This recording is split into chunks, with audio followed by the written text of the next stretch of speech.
Good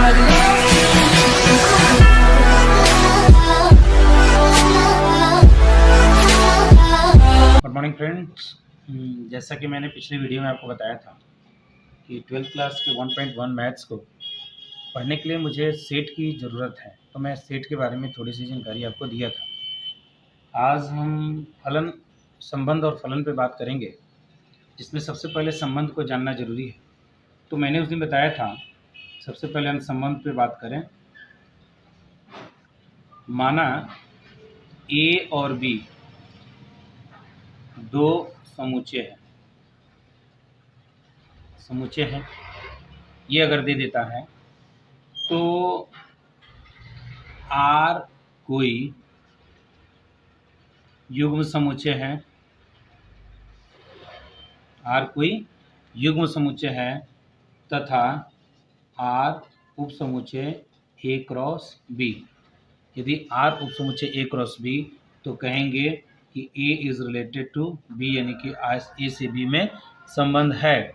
इसका मतलब हुआ है कि मान लीजिए अगर ए बराबर देता है 1 2 3 और बी बराबर दिया 4 5, ठीक है, और कह रहा है कि ए इज रिलेटेड टू बी इस प्रकार है कि बी के अवयव ए के अवयव के वर्ग हैं। अगर ऐसा देता है तो इसका मतलब हुआ कि ए क्रॉस अगर बी निकालते हैं तो 1 4 1 5 2 4 2 5 3 4 और 3 5, ये आपके क्रॉस आया ए क्रॉस बी। तो यहाँ पे जो कह रहा है कि ए इज रिलेटेड टू बी इस प्रकार है कि बी के अवयव ए के अवयव के वर्ग हैं, यानी हमारा ए का जो वैल्यू है एक हो सकता है, 2 4 हो सकता है, 3 9 हो सकता है, डॉट डॉट डॉट। लेकिन यहाँ पे कुछ भी हो सकता है। यहाँ पे जो दिया है उसी का ही उपसमुच्चय होना चाहिए, क्योंकि इन्हीं के बीच रिलेशन है। तो ये चीज़ और ये चीज़ तो इसमें आ नहीं सकता, लेकिन 2 4 इसमें आ रहा है, ठीक है। तो लिखेंगे कि चूँकि 2 4 एलिमेंट आर तथा आर इज उपसमुच्चय ए क्रॉस बी, इसलिए ए इज रिलेटेड टू बी, यानी ए से बी में संबंध है। अब हम बात करेंगे संबंधों के प्रकार। तो संबंधों के प्रकार के बारे में जब हम जानेंगे तो इनके 3 प्रकार हैं। 3 प्रकार कौन कौन से हैं? एक को बोलते हैं स्वतुल्य समुच्चय,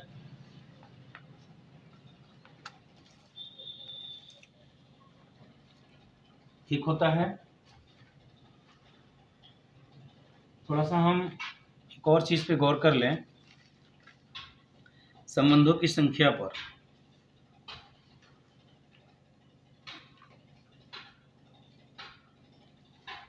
नंबर ऑफ रिलेशन,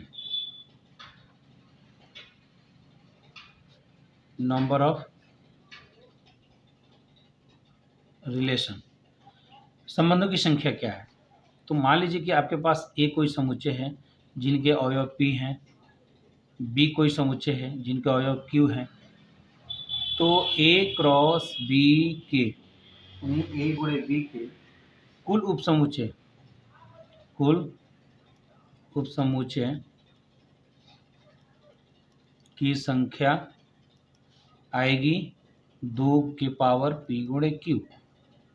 क्योंकि उपसमुच्चय को ही ना हम संबंध कहते हैं, तो यहाँ संबंधों की कुल संख्या कहिए या उपसमुच्चयों की कुल संख्या कहिए, आपका निकलेगा। अब यहाँ पे उदाहरण में दे देते हैं, जैसे ए बराबर निकला था 3 4 2 3 4 मान लीजिए, और बी बराबर निकला है 5 6 मान लीजिए। हम अपने से मान रहे, कोई बुक्स नहीं है हमारे पास।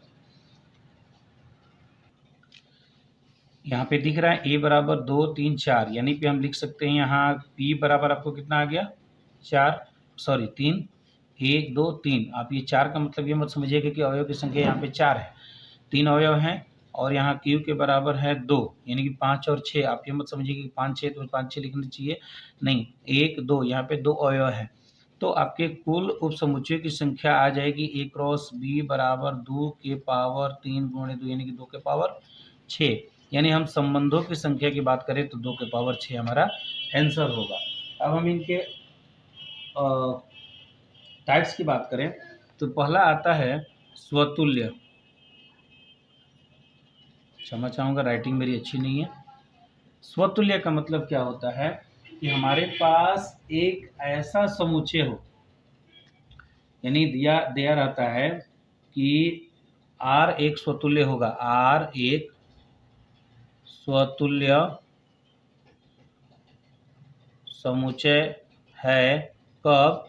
जब R बराबर x, x ऐसा कि एलिमेंट R, यानी x रिलेटेड टू x, यानी दोनों अवयव ऐसे हों कि दोनों के हेरा फेरी करने के बाद या दोनों का कंडीशंस एक ही आए, दोनों अपनी जगह पे सेम आए, तो इसको हम स्वतुल्य बोलते हैं।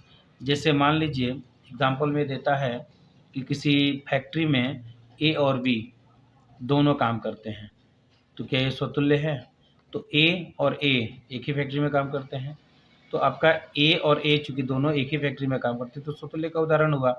अब कह रहा है कि कोई ऐसा दे दे कि ए बी के बराबर है, तो ए के बराबर होता है, यानी ए सेम हो जाएगा। तो ये स्वतुल्य होने का उदाहरण है कि दोनों अवयव, अब आप जान लीजिएगा कि ए और बी कोई भी समुच्चय दे दे और उसमें आर युग्म समुच्चय ऐसा हो कि दोनों अवयव सेम हो। यहाँ पे आर बराबर की जगह पे जैसे आर बराबर आपको दे देता है 1 1, 2 2, 3 3, तो प्रत्येक कंडीशन में क्या है, दोनों अवयव सेम है, तो ये आपका स्वतुल्य समुच्चय होगा। ठीक है। दूसरे पे अगर हम बात करें, दूसरा होता है सममित। तो सममित होने का मतलब क्या है कि सममित होने का मतलब है ये सममित होगा जब y x एलिमेंट r या x, y एलिमेंट r, यानी हमारे पास एक ऐसा समुच्चय हो, युग्म समुच्चय हो, जिनमें दोनों के अवयव को अगर हम चेंज करें तो रिलेशन में कोई फर्क न आए। जैसे हम कहें कि a, b दो भाई हैं, ठीक है। तो यदि a और b का भाई है, a b का भाई है तो b भी तो a का भाई होगा, यानी a और b लिखें या b, a लिखें, कोई फर्क पड़ने वाला नहीं है। तो ऐसे फंक्शंस को, ऐसे रिलेशंस को हम सममित समुच्चय कहते हैं, सममित संबंध कहते हैं। ठीक है। इसके बाद आता है संक्रामक, यानी 3 तरह के होते हैं, स्वतुल्य, सममित, संक्रामक। संक्रामक में होता क्या है कि आपके पास मान लीजिए कि x, y एलिमेंट r है और y, z एलिमेंट r है। ऐसा रिलेशन है कि x और y के बीच संबंध है और y z के बीच संबंध है। तो तीसरा कंडीशन ऐसा होना चाहिए कि x और z के बीच भी संबंध हो। अगर ऐसा कोई युग्म समुच्चय देता है तो आप उसे सममित का उदाहरण देंगे, यानी सममित संबंध कहेंगे। यानी इसको लिख सकते हैं कि x is related to y, y is related to z। तो ऐसा होना चाहिए कि आपका x से z में रिलेशन हो। अब इसके उदाहरण हम क्वेश्चंस में करेंगे जब सवाल हम शुरू करेंगे। एक और आता है तुल्यता। तुल्यता संबंध का मतलब होता है, इसको सिंपली आपको समझना होगा कि जो संबंध स्वतुल्य, सममित और संक्रामक तीनों हो, स्वतुल्य, सममित, संक्रामक, जब तीनों हो तो उसे हम तुल्यता संबंध कहते हैं। तो इस तरीके से आपने संबंध के डिफिनीशंस को जाना। अब हम बात करेंगे नए चैप्टर्स की, यानी 1.1 की। हालांकि अभी तक तो डिफिनीशन 1.1 का ही चल रहा था। अब इनके बहुत सारी संक्रियाएं होती हैं, तत्समक होता है, प्रतिलोम संबंध होता है, तो उन सबका हम फोकस करेंगे चैप्टर पर। ठीक है। जैसे जैसे हमारे पास चैप्टर्स आते जाएंगे वैसे वैसे हम बात करते जाएंगे। चलिए शुरू करते हैं 1.1 के पहले क्वेश्चंस को। जैसे कि आप देख रहे हैं स्लाइड पे, पहला क्वेश्चन है, निर्धारित कीजिए कि क्या निम्नलिखित संबंधों में से प्रत्येक स्वतुल्य, सममित, संक्रामक है। यानी हमारे पास जितने भी समुच्चय दिए हुए हैं यहाँ पे 5 सवाल हैं, पाँचों में से हमें चुनना है। क्या ये पहला सवाल तीनों ये तुल्यता को संतुष्ट करता है, यानी स्वतुल्य समित संक्रामक है? दूसरा सवाल में भी क्या ये स्वतुल्य समित संक्रामक है? तीसरा में भी वही, चौथा में भी वही, पाँचवा। आज हम आपको 5 सवाल बताएंगे। तो चलिए, आपके पास बुक होगा, बुक अपने सामने रख करके बैठेंगे तो इस सवाल को डील करने में ज़्यादा आसानी होगी। क्योंकि मैं बहुत ज़्यादा टाइप नहीं कर सकता हूँ, इसलिए मैं डायरेक्टली आपको सिंपली तरीके से बताने की कोशिश कर रहा हूँ। और चूँकि ये आपके बुक से मिलेगा तो आप ज़्यादा आसानी से इसको हल करेंगे। एनसीईआरटी का आप मैथ निकाल करके सामने रख लीजिए और देखिए यहाँ पे लिखा हुआ है, निर्धारित कीजिए कि क्या निम्नलिखित संबंधों में से प्रत्येक स्वतुल्य समित संक्रामक है। यानी पहला है a बराबर 1 2 3 4 डॉट डॉट 13 14। संबंध r इस प्रकार परिभाषित है कि r बराबर x y ऐसा कि 3x minus Y equal to 0। अब हम इसका हल करना है, आइए देखते हैं इसका हल। यानी a बराबर कोई समुच्चय दिया हुआ है 1 2 3 डॉट डॉट 14 तक। अब r इस प्रकार है कि x y ऐसा कि 3x माइनस वाई बराबर 0, यानी इस प्रकार का रिलेशन दिया हुआ है। अब हमारा शर्त ये है कि यहाँ पे 3x माइनस वाई कर रहे हैं तो हमारा कितना आ रहा है, 0 आ रहा है। तो चूंकि 3x माइनस वाई बराबर 0 पे हमारा स्वतुल्य होने का शर्त क्या है कि दोनों सेम होने चाहिए, x होना चाहिए या y होना चाहिए। तो यदि यदि हम x बराबर y मान लें, देखिएगा ध्यान दीजिएगा, स्वतुल्य होने का शर्त ही है कि दोनों आपका सेम होना चाहिए। तो हम यहाँ पे 3x माइनस x करें, क्योंकि y की जगह पे भी हमको x करना है, तो घटाने के बाद क्या आ रहा है जी, 2x आ रहा है। बट रिलेशन क्या कर रहा है कि 3x में से y जाने पे हमारा 0 आना चाहिए, यानी 3x में से x जाने पे हमारा 0 आना चाहिए, बट नहीं आ रहा है। तो लिख सकते हैं कि चूंकि 3x minus x not equal to 0, इसलिए ये स्वतुल्य नहीं है। आ रहा है समझ में? नहीं आएगा तो एक बार आप कमेंट करेंगे, तो मैं कोशिश करूँगा दोबारा आपको वीडियो बता करके या जैसे भी हो समझाने की कोशिश करूँगा। पुनः अगर हम बात करें समित होने का सर, तो हमारा कंडीशन है कि 3x माइनस वाई बराबर 0 दिया हुआ है। अब हमको समित होने का शर्त है कि x और y का जगह चेंज कर दें। जगह चेंज करने के बाद भी रिलेशन में कोई फ़र्क नहीं आना चाहिए। बट यहाँ पे देख रहे हैं कि अगर 3y में से x घटा दें तो भी ये 0 नहीं आएगा। कैसे नहीं आएगा, आप एग्जाम्पल के तौर पे समझ लीजिए। आप कुछ देर के लिए मान लीजिए कि x बराबर आपका 1 है, तो निश्चित तौर पे y बराबर 3 होगा, तभी नहीं इस कंडीशंस को फॉलो कर रहा है। आप देखिए 3 एकम 3 में से 3 जाएगा तो 0 आ जाएगा। अब हम करते क्या हैं कि 3y की जगह पे क्या माने हैं 3 और माइनस x की जगह पे 1, तो कितना आ रहा है जी, 8 आ रहा है। नॉट इक्वल टू 0 है ना, इसलिए हम लिख सकते हैं कि 3y minus x not equal to 0, इसलिए ये सममित नहीं है। अब आता है तीसरा कंडीशन संक्रामक का। तो देखिए आप 3x माइनस वाई बराबर 0 दे रहा है। कुछ देर के लिए मान लेते हैं कि 3y में से z को घटा दे तो 0 आएगा। जैसे मान लीजिए कि हमने x की जगह पे 1 माना था, तो 3 गुणे 1 माइनस 3 इक्वल टू 0। अब यहाँ पे 3 गुणे 3 तो माइनस 9 इक्वल टू 0। अब यहाँ z की जगह पे क्या दिख रहा है, 9 दिख रहा है ना। अब हम थोड़ा सा देखें कि 3x माइनस जेड, यानी 3x की जगह पे 1 और माइनस 9, क्या 0 आएगा? कवर करिए, 1 में से ये माइनस 6 आ रहा है, 0 आएगा ये, तो नॉट इक्वल टू 0 लिखेंगे। इसलिए ये संक्रामक भी नहीं है, अर्थात ये समुच्चय न स्वतुल्य है, न सममित है, न संक्रामक है। अगला सवाल